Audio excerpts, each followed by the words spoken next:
Hey,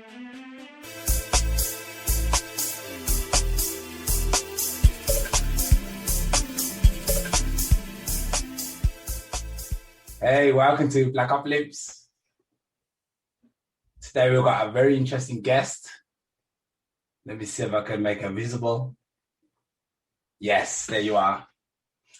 Hey, Felicia, how's it going? Good, how are you? I'm so happy to have you here. The womanist. You know, I've been following you on Twitter. The only one. Yeah, wow. We're gonna see. I've been following you on Twitter for a while. And I love what you post. I'm always like, yo, this woman's serious, man, standing behind the cause. So I said, I gotta write you, gotta reach out, see if you come on a podcast and come and have a chat with us. We're Blackopolypse.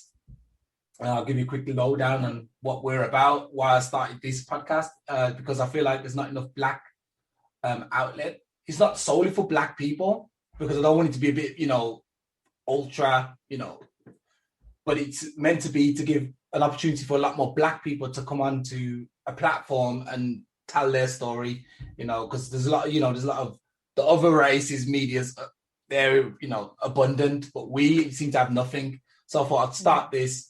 We're growing, and I hope that in the future it'll be one of the main players in the game. So I need people like you, obviously, to come on and tell us your story, and especially because you're fighting the cause for the women of color, which I love. Yeah.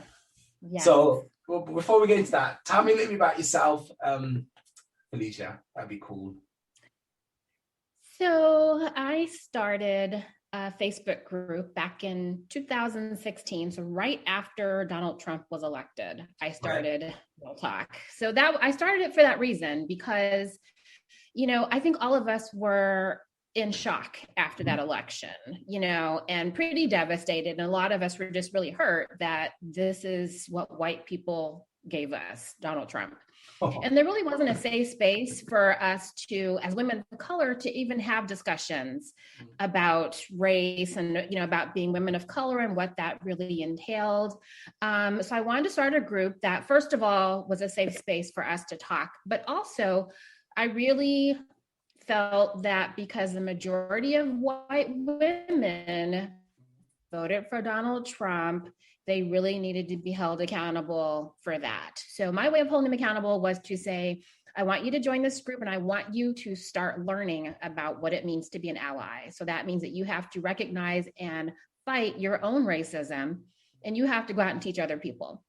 So I've been doing that group for a long time, and it's a lot of hard work. It's really rewarding. I love it. And it's, we're growing and we're doing a lot of training. So it's really exciting. Yep. And I just got a book deal, which I'm super excited about. Just got a book deal that I'll be, I'm working on right now. It's going to be released hopefully in about a year. And it is a white allies handbook, so that white people know how to be real allies to Black women. So I'm working on that. I'm really excited about it. You'll see a lot about it in Twitter. I tweet about it all the time. So that's what I'm doing. And I'm also an educator. My paying job is an educator.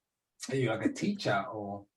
I'm a librarian. Oh, wow. Well, even better. Even better. We need more librarians in the community. I can't even say the word anymore.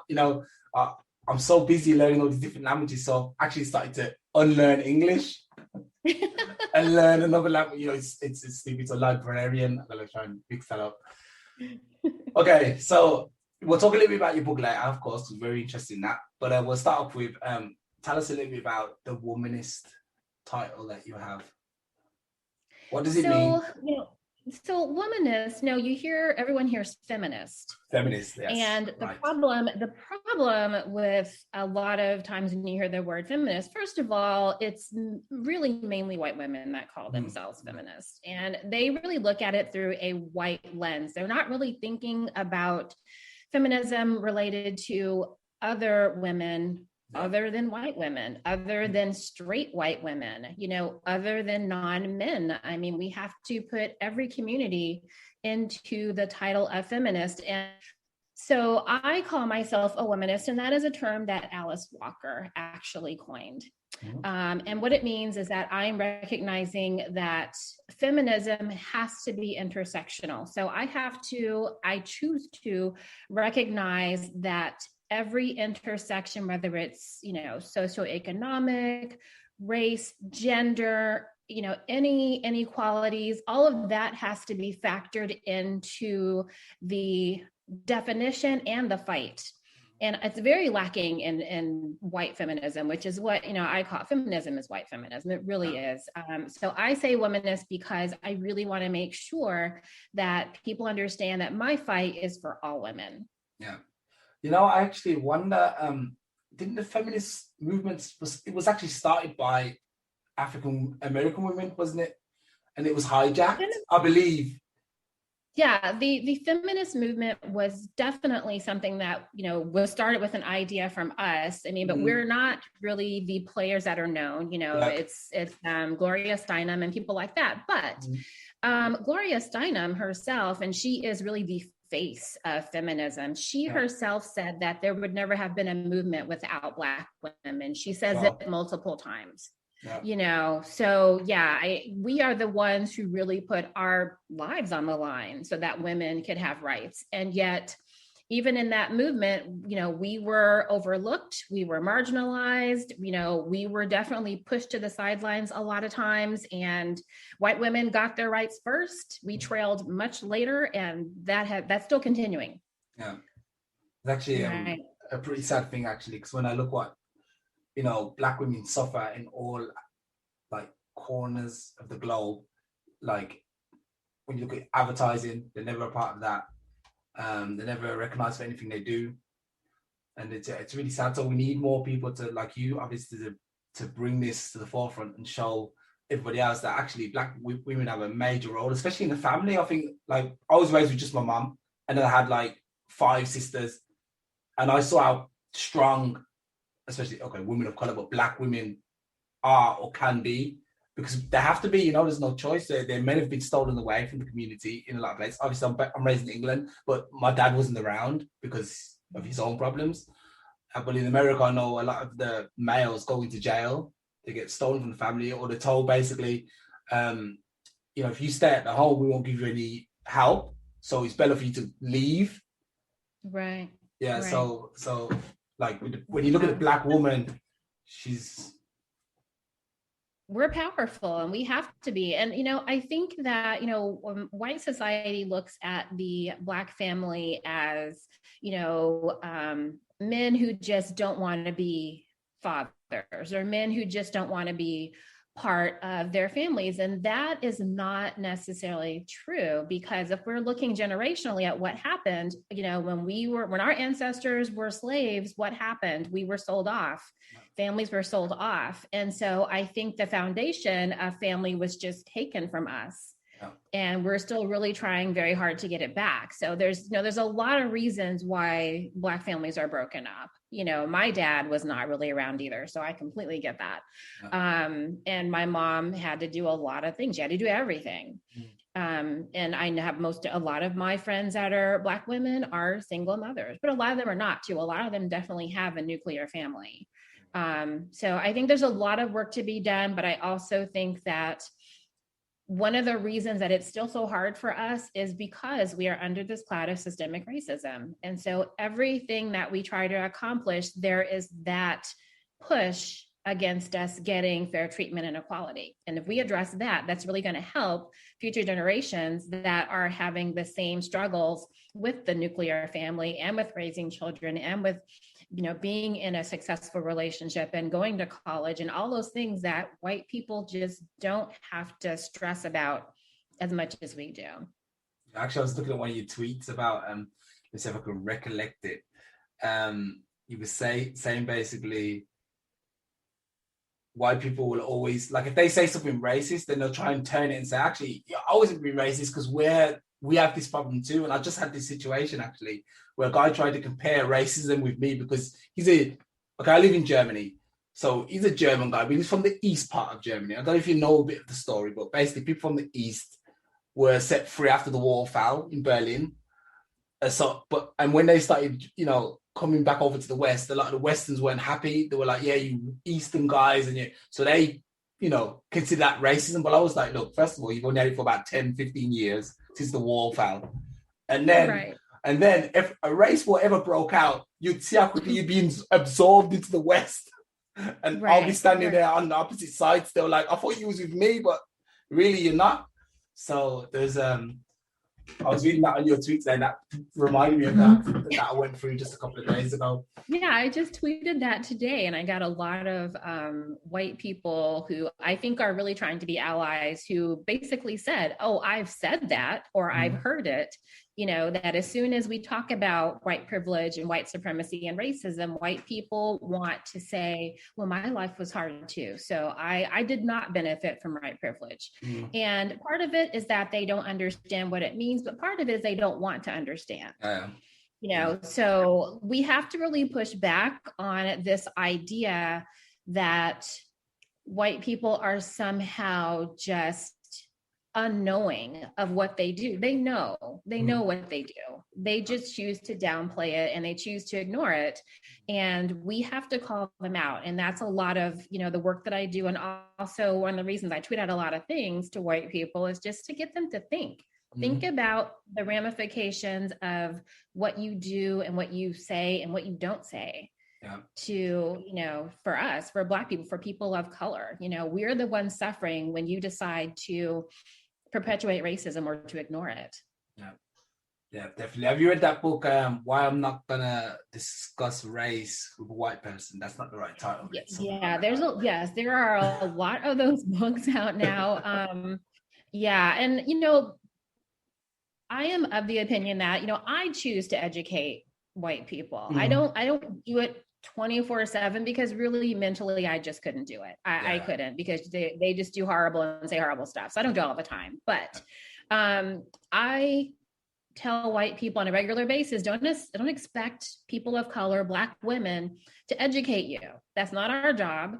You're asking us to give you free labor that is really painful. Like, I don't want to talk to you about my experiences with racism. They're painful, you know, and I don't know how you're going to respond to me. You probably won't even believe me. And that's another problem. You're going to say, well, did it really happen that way? Are you sure? Maybe you're overreacting, you know? So I tell them, if you expect an education from a Black woman, first of all, there are plenty of us who are doing this work with workshops and classes and things that you need to pay to attend. So you pay for that labor. Don't expect it for free. That's offensive to think that it's such a unimportant education that it's not worthy of money or time or effort or anything. You know, that's not what this work is. It is valuable, and they have to start realizing that. I actually think they should introduce these classes into school. I think the stuff, like when I look at the school system, I think to myself, they don't teach anybody anything properly. You know, I learned about emotional intelligence. That's something that should be taught in school, but they don't teach people emotional intelligence. They just teach people, look, go and press this button, 1 and some stupid pointless letters, and you'll be good. But the real stuff where you can go get along with each other and people and, you know, figure out this existence together. Nah, we don't want to know that. We're just going to make sure you make some money. Some of you make money, which is massively in favor of white people anyway. When you look at, you know, I always say, when you look at the brown countries, it's poor. The more lighter it goes, it gets richer and richer. Right. You know. So, but I'm not going to say... Sorry, I'm not going to discredit and say all white people have it easy, because there is some places where people are white and they have it poor. But, you know, we're talking about the countries that have at the moment, and but we're in the countries that have, like America, Germany, England. You know, carry on. But even the people who are white and are coming from poor countries, they could come here and no one would ever know that. They don't have brown or Black skin. They would just think, oh, this is a white person. You're already going to have that privilege from the time you step off that plane. No one's going to know your background. You know, with us, they assume our backgrounds. So, you know, you can be multi-degreed and still be pulled over by the police and beaten and killed and what have you, you know, so that privilege is always going to be there, you know. And as far as, you know, education in this country and perhaps in England too, probably in England too, you know, it's a very white focused curriculum. No history. yeah, there's no history for Black people. No. I mean, I learned the smallest amount about slavery you can imagine. Like, it was the tiniest part of my education. You know, I didn't know anything about the history of prominent Black people. You know, I didn't know a lot about the civil rights movement. I knew what it was. I knew about Dr. King, but I didn't know about any of the other people. I didn't know about the children involved. No one taught me until I was older, or I taught myself, you know, and you think about why is that? Why is that history, which is a huge part of this country and the reason why we have so many problems, because that racism has gone through every generation up to present time. Why is it that that history is not taught? And like you were saying, along with that, children need to understand what it means in this country to be white, and what it means to be Black, and what it means to be brown, and the challenges that we face, and why it's so unfair that you can be born in this country with Black or brown skin and already have 3 strikes against you for the rest of your life. Yeah. Do you think there's an element of shame is why they don't teach us? Because, like, if you think about it, some of the stuff, like some stuff I didn't know before, like they used to feed our babies to the crocodiles and hang the people up. And weekends, it was a weekend thing, just hanging people up. And can you imagine? It's the same with the Germans. The Germans, like, they're so ashamed of the war and what happened, they tend to don't want to talk about it. But it happened, you know. And the worst thing is, we never got paid. We never got no, you know. What do they call it? ADOS. Reparations. We never got no reparations. But no one gave us some money, or no casinos, or no good jobs, or a bank, or an insurance firm. They just were like, "What, you guys? We'll give you a prison." They gave us a prison, put us in it. That's it. Same here. Yeah. Same here. Yeah. Same. And as for history in England, because I was raised in England and then I moved to Germany. I'm trying to get to. I know. I'm sorry. Talking to a woman of color. I'm so sorry. I didn't mean to go to these countries. I really want to be in Africa or Brazil. I'm trying my best, I swear. As soon as I get the chance to be in Africa or Brazil, I'm gone. I'm done. Yeah. I hear ya. I think it's very frustrating to listen to the experiences of Black people and Indigenous people in my country so downplayed, like, you know, well, that was generations ago. You should be fine now. You were never a slave. You were never on a reservation. Reservations still exist, by the way. So there are still people on reservations here. But, you know, just to downplay that every generation is affected by what happened, you know, hundreds of years ago. And it's infuriating to me that, that's not taught. We don't learn about it. And also, you know, we're not hearing about the effects of that to the extent that anything's being done about it. It's just like, oh, well, you know, there's definitely racism, but we still think you can just work hard and then you'll be okay. And that's not what's happening. It's not what happens. That's not what's going to happen. Things have to change. The hard work part, we do that. We are hard workers. That's true. But we never recognize That's not the problem. That's not the problem. They never recognize us though. They'll say you guys are lazy, you never sit on the porch all day, you don't get jobs. I don't know, especially in Europe. So I can only speak about Europe. I don't know what it's like in America. And I'm sure you got similar. I'm sure you've got problems, like, I don't know what the ghettos are like, but I'm sure you got problems there. Just like, but then again, you can say the same thing for the European equivalent.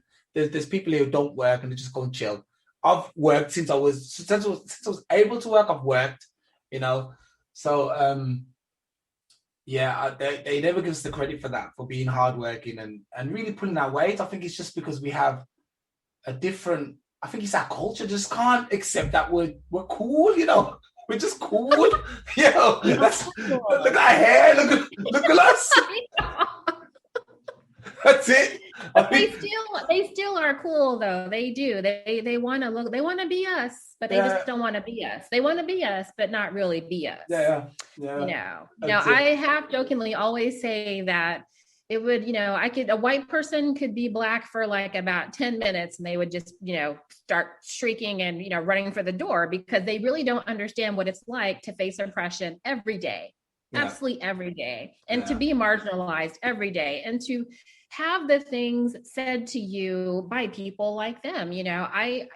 People, when I tell people that, yes, I have a couple of college degrees, they're like, oh, really? They're just so shocked that I went to college. Yes. College? Yeah. And it's like, not prison. Yeah. Was it in prison? I haven't been in prison. Yeah. And it's like, okay. And, I tell people some of the smartest people that I know are Black people. Yeah, sure. The smartest people that I know. We are hardworking. We've had to work twice as hard our entire lives. Of course, we're hardworking. Of course, we're smart. We're adaptable. We have to be. Yep. Have to be, and we're very, very protective of each other, which is great. We will fight for each other. We stand up for each other. One thing that I say a lot to white women is, I say, why is it that you have no idea what a sisterhood means? Because none of you support each other the way that Black women support each other, and with them, it's a big competition to see, who can, I guess, I don't know, marry the best or make the most money. It's just a huge competition with them. And with us, it's like we know how much we have against us, and we know how much we have to fight for equality. So of course, Black people are like, yes, we are in this together. We got to help each other. And I tell white people, white men do that though. White women don't do that. White men do that a lot. They are very good at helping each other up because they want to keep the status quo. That's the way of getting us to stay exactly where we are. White women, not so much. White men have it down to a science. Okay. What are the issues facing the women of color? What are the issues? What are the main issues? Oh my gosh. So many.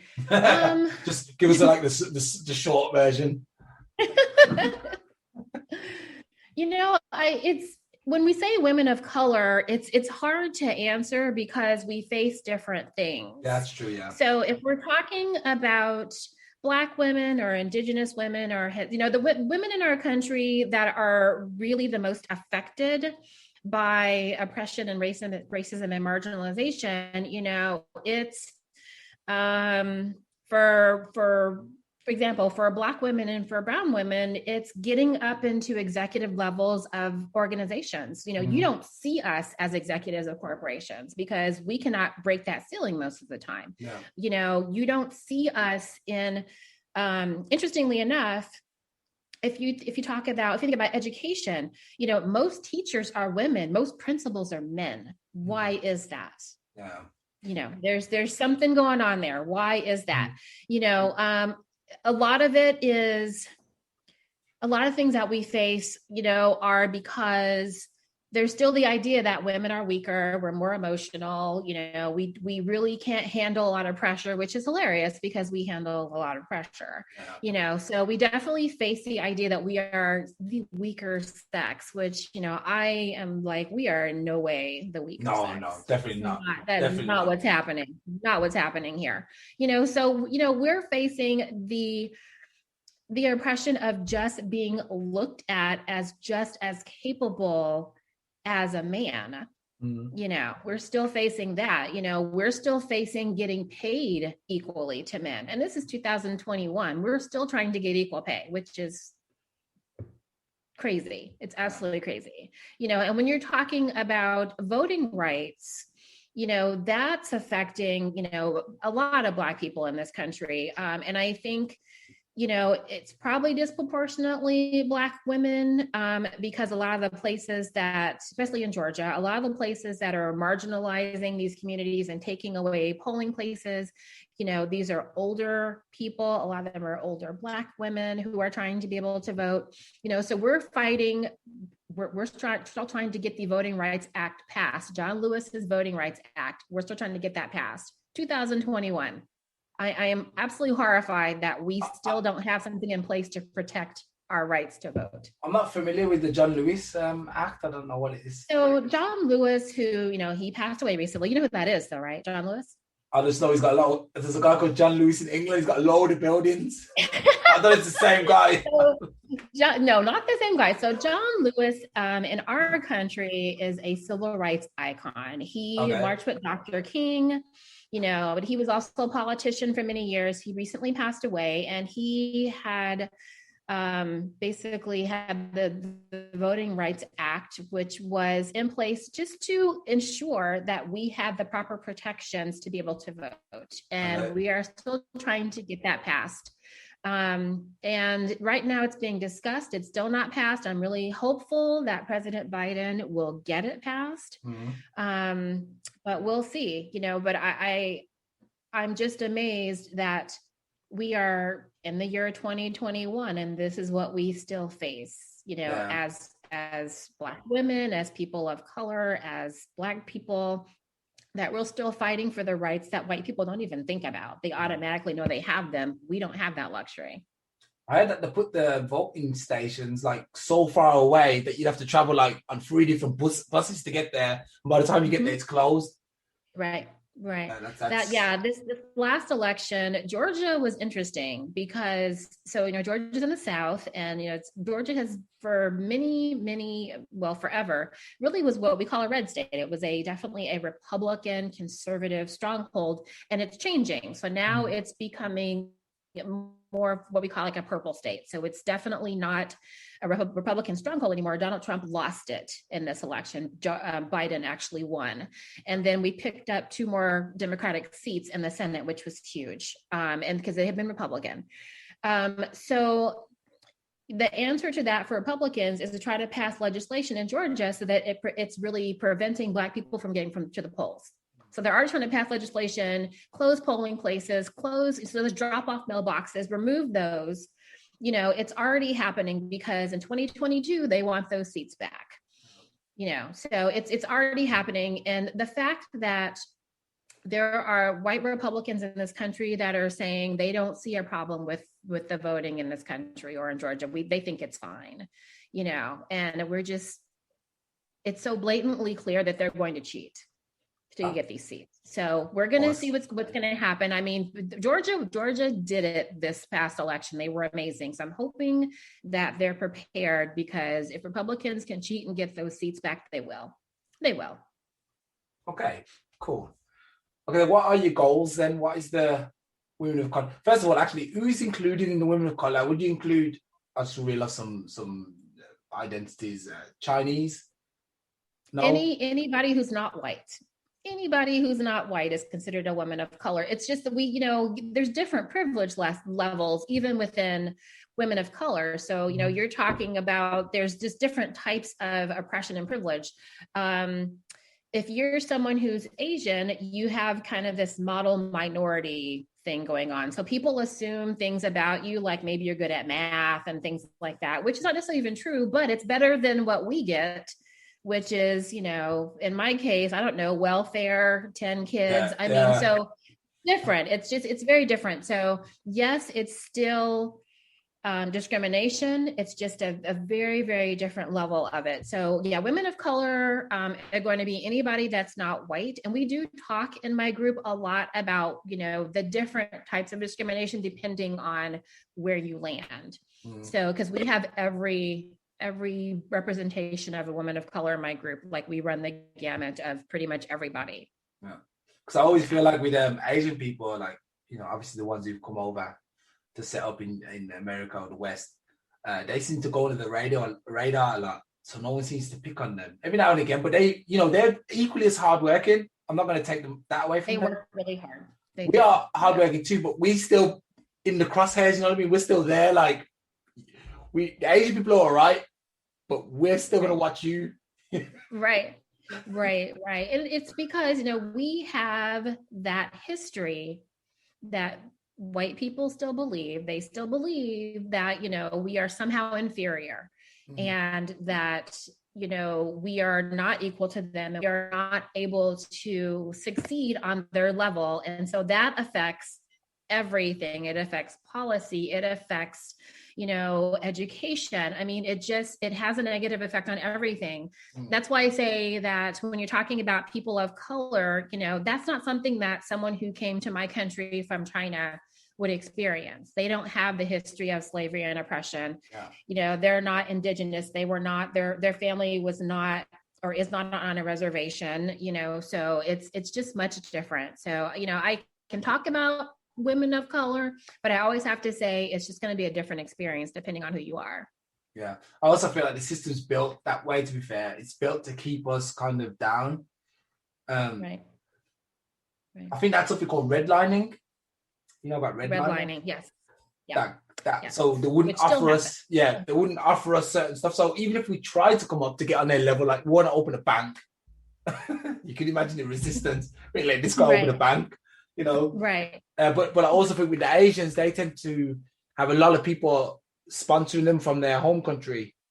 I'm sure they're coming across with wealth. So when they come, they've got a little bit of money to start off, so they're set off on the right foot. Where with us, ain't nobody in Africa sending us a shilling. They send us some shillings, man. And we don't even know who they are. We don't know who those ancestors are. Exactly. We have no idea who they are. Yeah. We don't know where we come from really in Africa. We have no idea, and as far as generational wealth, we don't have that. No. And partly it's because we don't know our ancestry, and partly it's because there are systems in place that are just preventing us from being able to get generational wealth. Generational wealth is a lot of times it's buying a house. And passing down that house to generations, or buying a house 50 years ago and cashing it out and giving that money to your kids. I mean, we just aren't getting access to those things. And it's not because we're not trying. It's because we can go to a bank, and a white person go to a bank and they can get a loan, and we either can't get one, or we get one that's predatory. We get one that the rate is so high and so terrible, we're going to default on that loan. And then the issue of having bad credit happens. So that affects everything, so, and then, with redlining, it means that we are going to be segregated still into neighborhoods that have, not as good as schools, neighborhoods that the real estate prices are not as good. I just read an article recently, and it's happened a couple of times, but there was another article that talked about a real estate agent saying, if you are a Black person and you are trying to sell your home, take everything off your walls that says you're Black, because sometimes what happens, I think a lot of times what happens is that when your home is appraised, it's appraised lower because you're a Black person. And that's happened multiple times. So where in that is it fair? Why is your house appraising lower because you're a Black person living in it? What does it have to do with it? But that's been happening. Wow. So you can't pass down generational wealth if you can't achieve it equally. It's not going to happen. They just keeping us under the threshold all the time. And now what I see happening is they're pricing everybody out. So obviously the people who've got the money have got the money now. If you had money back 50 years ago, you've got money now. If you're born today and you don't have money, well, you better hope you become a footballer or a boxer or win the lottery or something, because you're going to be staying broke for the rest of your life. So people are like, it's all set up now. The game's set. Who's got money's got money. Who hasn't got money. And every now and again, someone will skip sides, but you're either doomed to be poor forever, or you're doomed to be wealthy. And you see going into smaller and less hands. No, it's terrible. Okay. Yeah, with generational wealth and with being able to pass it down, the families in my country that have had it for, since slavery. They've passed down that same money, all those generations. So what were we doing? We were picking cotton then, so we didn't have any money. And then when slavery was over, we still couldn't do anything because Jim Crow laws. So we couldn't buy anything. We weren't getting paid enough to barely feed our families, and then you go past that to, the 80s, 90s to the thousands, where we may be able to buy a house, but then they get us in these loans where we default, So yeah, it's rigged. Okay, so I know you touched a little bit on the feminist movement, but are there any parallels between your movement and this feminist movement? Do you take any ideologies from them, or how does it work? Yeah, sure. We're still going to take ideologies from them because, the movement, the basic idea of it is that women should be equal to men. I mean, that's really the basis of it. But if you're not factoring in that, when you're talking about Black women versus white women, my experience in this country is decidedly different and harder than a white woman's. So you can't really call yourself an intersectional feminist if you're not aware and educating yourself about that difference. It's white women. Yes, white women are oppressed, but they still have white privilege. And it's hard sometimes for them to admit that, because oftentimes they'll say, well, being a woman is similar to being a Black person, and it's really not. And I've heard it multiple times, and it's in no way the same. So they have to make sure that they understand that if you're talking about real intersectional feminism, you have to factor in every person who calls themselves a woman. Talk the trans community. So, you have to factor the trans community in. Everybody has to be part of that movement. If that's not the case, then in my opinion, you're a white feminist, and I don't really have use for that. I'm not interested in that. The struggle has to be for all of us. It can't just be for white women and their white women ideas. That's not going to work. Yeah, actually, I think it's time for us to come together as a globe, actually, and move forward together, men and women. I've never really understood the wage gap difference. I just don't understand it. Why would you choose to pay someone less based on their sexuality or their sex? Their sex. Yeah, I feel the same way. And the wage gap is huge. It is huge, and it's bigger for Black women, obviously, than white women. But white women, there's a wage gap between them and white men also. And the fact that is still a problem is highly offensive. If you talk to people who try to excuse it and say, well, it's because women leave the workforce to have children, not all of us, and we're still making less. So next excuse, not everybody left the workforce to have children, or it's because, somehow we're just not as good at that job as the man is. And it's no, that's not the case either. And it definitely has to be addressed, because there is no reason for women to be paid, 30 cents, 40 cents less, an hour, it's crazy, than men, Okay, so what are your biggest hurdles to reach your goal? What's the biggest hurdles? The biggest hurdles as far as for women of color, or for Black women, or women of color? For your movement, so women of color. For my movement is probably education, because there's still an element of white people who just really are in denial about just how bad things are, just how bad racism is, how bad white supremacy is. Even though we had that Capitol riot on January 6th, where a bunch of white supremacists came to our Capitol building and just acted a fool, and to me, they are representative of where this country, the direction that we're going. And we have to educate white people who were not part of that, but who still are sitting on the sidelines and just thinking, well, we got Biden in office now, Trump is gone, things are automatically going to get better. I don't have to do more than vote, but you do. So the challenge is getting white people to speak up anytime that they see racism, anytime. You be the ally that you claim to be. You put your body in front of mine when you need to. You speak up for me. Your voice is always going to be more believed than mine. That's true. You pass the mic. So if you're in a position of power somewhere, you bring me along with you, and you pass the mic so I can talk about my experiences and tell my stories. And that's a challenge, because white people love being comfortable. They don't like to put themselves out. So we're really trying in my group, and also with my book, we're just really trying to get them to understand that you can be uncomfortable and live. I can experience racism and die from it.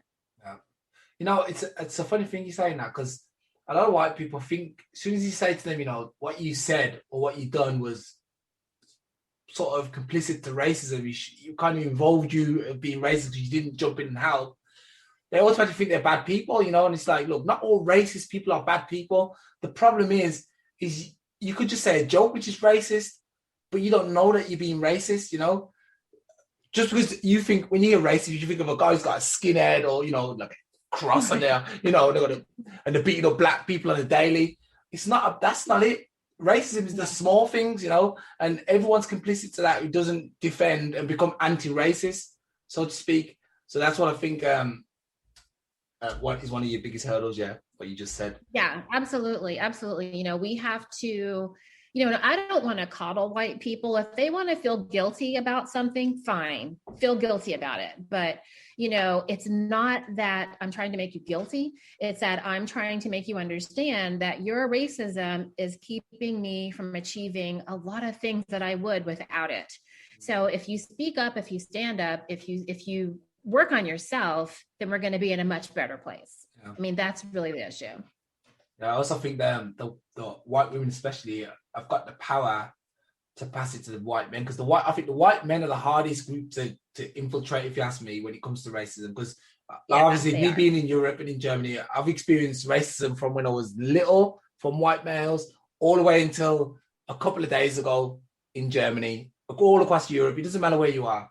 So if you can get the women to pass the message on to them and talk to the men in their ear and say, look, maybe you shouldn't do that, then we'll be on to a start, I think. But definitely there's a lot of white women are really good women too, and they'll really fight for you and get you corner. But it's like you said, these guys who are on the fence, right?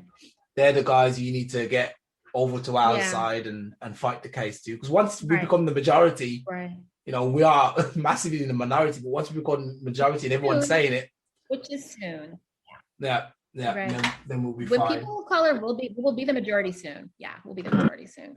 Yeah. Do you include Do you include Mexicans into your women of color? Yes, we have Hispanics. I mean, anybody who's not white, you know. And I know, and you know, there are definitely people who are non-white who are Trump supporters. I mean, that's just going to be what it is. There are definitely people in the Latino community who voted for Trump, depending on the county that they lived in our country, and they overwhelmingly voted for Trump.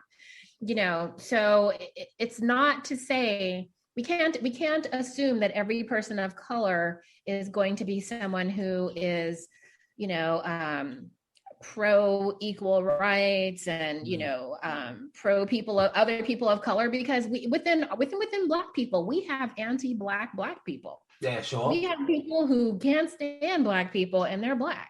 Yeah. You know, so they exist, and they spread their little message of hate on a regular basis, you know. So we can't really worry about them, but we have to be aware that within our own communities, we have anti-people of color who don't like themselves, and so they don't like us either, and they will hurt you. They will hurt you, absolutely. Yeah, just a quick touch on the Black people who don't like the Black people. I find these people to be anti. They actually, you know, they adopted their master's identity, so they lost their own identity somewhere along the way. There's no way you can be Black and not like your own mom and dad and family. Right. You know what I mean? Right. Unless you're cuckoo. So that's what happened there. Rebuilding the Black family. What is your opinions on that? Obviously, being with the womanist movement, how can we go about rebuilding the Black? Because you see, it's a little bit in tatters at the moment. We really have to fight systemic racism. I mean, that's going to be our way in to rebuilding the Black family, because one of the reasons that we're just so torn is that there are so many outside oppressors and outside systems that are just making it so difficult for us to stay together as families, you know, and you know, as Black people specifically, we are really bad at taking care of ourselves as far as mental health. Yeah, that's true. We absolutely, and we are stressed. We are a very stressed out people, but we really don't do mental health. We won't go to a counselor. We won't even talk about being depressed. So if we can't address all of that, it's going to be really hard, for us to rebuild, as a community, as nuclear families. We have to talk about what's going on with us, and we really have to have allies, white allies, who are fighting to make sure that those school systems are better and that we have all the opportunities that we deserve, because we are Americans, and we should have all the rights that white people do. And then we also have to make sure that there is an avenue for us to actually have these discussions and make these changes. I'm hopeful that things are going to be better. We have a Black and South Asian vice president of our country, which I'm amazed. We have Kamala Harris, and I'm amazed that she is the second in command. So, I'm hopeful that there will be some changes, because the last 4 years have taken us, so many steps back from where we were. I mean, this country is struggling. We're just really struggling right now with the pandemic, with everything. Yeah, but I think America will be all right, though. I feel like they always overcome adversaries. Let's see, look at that. That too. I mean, so yeah. Well, the only thing I would say is, I'm not really a big Biden fan. I'm not a Trump fan, though. Don't get me wrong. I like Obama, man. Hey, love Obama. Yeah. I love. Or Obama. Would have been good.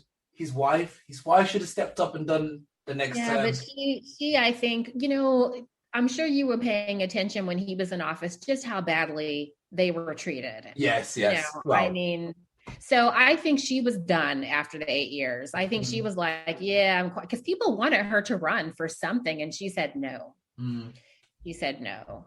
I think she would be amazing, but she absolutely says she has zero interest in going into politics. Yeah. So she just doesn't want to. The only thing we could say is we hope that Biden decides in a year, like, now it's not for me. Let's Camilla. I know, yeah. And I think one of the reasons that I am actually excited, and he was not my first pick for president, but I'm excited that he's there. We have to remember that probably one of his closest advisors is going to be President Obama. Yeah. They are such good friends, So I really think that he is absolutely taking the advice of one of our best presidents, and I really think that he's smart enough to know that he better get input from all these people who have done that job previously, who did it well. Yeah. And Obama did it well with a lot of roadblocks, but he did it well. Oh, yeah, definitely. Okay. I've got 2 more questions. The first question is a bit controversial. What is your opinion of having the man as the head of the home? It's not controversial. I think that is a decision that has to be made between that husband and wife. As far as I'm concerned, I grew up with my mom and then my stepdad. And my stepdad was definitely, the man of the house, but with a lot of input from my mother. Yeah. So, and that seemed to work pretty well. I think it really depends on what that means. So if they're the head of the household, does it mean that their word is always the rule, always the law? Because that's not going to work. No. I think if you want a traditional household, then the man's going to be the head of the house. Absolutely. But I do think that with everything going on and with women making such huge strides, that just has to be a conversation that happens between them. And when you factor in children, there are a lot of men that are house husbands now. They're staying home and taking care of the kids because the wives are now the breadwinners. Yeah. So I think that's just it's a discussion that they really have to have between themselves. I personally don't have a problem with it as long as there is an open discussion about what that means. Yes. Because, I don't think that most women want to just be a yes lady. You just want to do everything your husband says and you never have an opinion of your own. I don't think we want to do that, but I do know that there are a lot of people who just feel that that's a tradition that they just really value and that they really feel comfortable with. And we are definitely a patriarchal society. Absolutely. We just are, Yeah. but then you factor in that our divorce rate's really high. So what do you do with that? Yeah, So that's true. lots of single moms, so they're the head of the household. So, Okay. The second thing is, I see you're quite natural. I love it. What about Usher in the New Year? I love it. I love it. I'm sorry. I love it. I love it. What do you think? Is it time that we ushered in a Black beauty standard? It's happening. Is it happening? It's already happening. Yeah, I think it's already happening. I grew up straightening my hair. My mother was very much like, oh, gotta press this hair and gotta perm this hair. So, I grew up with all those chemicals. Mm-hmm. I went natural like 25 years ago because I hate the chemicals. Okay. And I went natural at a time that it was not popular. Mm-hmm. Had a lot of comments from particularly Black men that they did not like my hair. So, that was really hard, but I stuck with it. I think now there's definitely a natural hair movement, and I love your hair. And I just think that I love it. It's so pretty. I think that we're finally getting to the point where we can embrace every texture, every coil, every kink, all of it, and really understand that we have beautiful, versatile, African hair, and I'm hopeful that it's going to keep going, because you see now, even on remember on TV, even like 15 years ago, you didn't see any natural hair. None. No. You see a lot of it now. We're seeing a lot more of it now. So I think that the standard is changing. However, even within the Black community, there's still this idea, amongst particularly older Black people, that if your hair is not kinky, it's so much better than the kinky hair. Yeah, I don't know what that's about. Yeah, I don't either, because I'm like, I don't know about that. But yeah, I grew up with that. So, it's changing. And I think it's taking people going natural and having whole discussions about what it means, and how transformational it is. When I went natural, it was kind of terrifying. And then it was like, this is so freeing, because I'm not attached to thinking that my hair has to be straight to be beautiful. Yeah. It's beautiful just like it is. Yeah. And I'm hopeful that little girls coming up now are seeing that they can wear their hair just like it is, or they can install some locks, or they can install some braids and be beautiful, and not think that, oh, my hair's not straight. Yeah. So it's not really pretty. It's not acceptable. Yeah. I think it's also educating white people in general, that our hair is not less professional because it doesn't look like yours. We don't want our hair to look like yours. Our hair grows out of our head like this, just like yours does. Yeah. And there's some states in our country that have actually passed laws saying you cannot discriminate against people for their hair, because it's been happening so much. Yeah. And the fact that you have to pass a law that says this hair is professional. Yeah. It's crazy. It's crazy. It's offensive. I mean, it's changing. I think it's definitely gathering momentum. Mm-hmm. You can now go to natural hair salons that only do hair that's not processed, which is amazing. That didn't used to happen.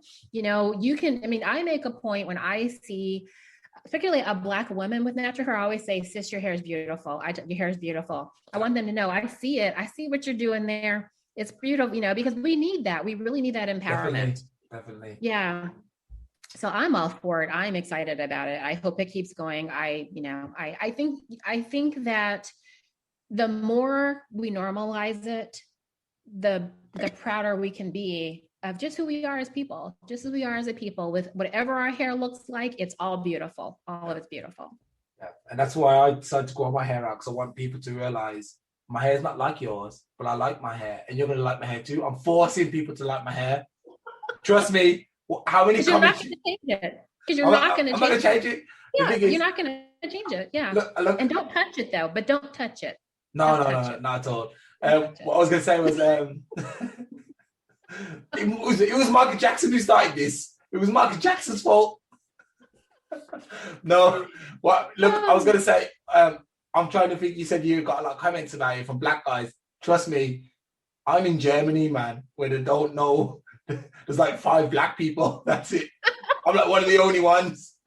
And you don't know what comments I get every single day. I still get, can I touch your hair? Oh, look at that. I still get that. They're backwards here though, man. They're like 30 years in the past. Oh my gosh. Really. But it's a nice place. I'm not gonna lie, it's a nice place. I just don't want to be here. So anyway. we want to talk about your new book. You're gonna tell me a little about your book. Yeah, I'm excited. So I just got my book deal, and it really came out of the work that I do in Real Talk. It is a White Allies Handbook. It's a 4-week handbook to help white people become allies to Black women. And the reason that I did it is partly out of the urgency after the Trump administration, because it's just, I think that's just caused so much damage, partly, but more so because there's just this history in our country of racism and white people downplaying it and not really taking responsibility for the part they play in it, whether it's passive or active, it doesn't matter. You're still a part of it because racism is in every aspect of our society. So as a white person, you're affecting it regardless. I wanted something different than what was already out there. There's already a lot of anti-racism books. People write on it all the time. But what they don't do is they don't provide like hands-on actions, lessons, questions that are really going to make them delve into learning about their own racism, how they perpetuate it, how they can fight it, what it means to be an ally, what it means to support Black women, what it means to be uncomfortable, and why that's important that you seek out being uncomfortable when you're an ally. So I have very actionable things they can do to grow into being an actual ally, and there was really nothing out there like that. And it was something that I just felt like, we're missing this. We can't keep telling people, go read this book that's theory about racism, but there's nothing actionable in it. So how do you learn to do it if you don't do it? So that's why I am writing the book. I think it's also important because, like I said a bit earlier, a lot of white folks don't know that they're being racist. They don't know what racism is. So you got to explain it to them, saying this is racist. Don't say it, don't say that. You're not racist. Simple ABC. So I think sometimes you need to hold their hands and walk them through the process. And part of it, and part of the reason I'm doing it too, the way I'm doing it, I'm setting it up that they help each other. So it's, I tell them throughout the book, you need to have an accountability partner or what I call an affinity group. So a group of white people that you can work through that book together, because how harmful would it be if you had to hear all their terrible racist stories about things they've done? I don't want to hear that. I don't want to hear that. Yeah. That's something they can work through with other white people. So I want them to help each other. I want them to be able to grow together, hold each other accountable, do the work together, because I am the author, I definitely will be, doing workshops in the future with the book that I'll be, be teaching people, but I don't want them to expect Black women to go in there into this labor with them and to actually be so harmed by the awfulness that's going to come out. Like, I don't think that's our job. Okay, sounds great. I do want to ask you, do you know a lady, Nijama Smalls? She wrote the book, The Emotional Wounds of a Black Woman. It sounds familiar. I'm going to put you in touch with her because she's also writing a great book, and it's making waves at the moment because it really helps. I said to her, she should just scratch out the Black and you can give that to all women on the planet. But obviously, she wanted to do it a bit more directed at our family. I'm gonna put you in touch with her because she's amazing. I have her on my show every now and again. Yeah, but it's been great having you on. Yes, it's great being here. I'm gonna have to get you back on again. Yes, when I'm closer, when I know when my book's going to be released, I would love to come back and kind of talk about that. Yeah, definitely. I'm going to keep me in the loop. Let me know. I will. And you've been a great inspiration to our people, our podcast. Thank you. Everything. I was happy, really grateful to have you on. Then, take care. Yes, I will see you We'll talk. On the Twitter, yes. Yes, I'm going to be following you every word, hanging on every word. Yes, give them one. All right, then. Good night, and I'll see. Well, good afternoon in your case. Afternoon, yes. And we'll talk. We'll catch up. Sounds good. Thanks. All right. Bye. Take care. Bye. Bye.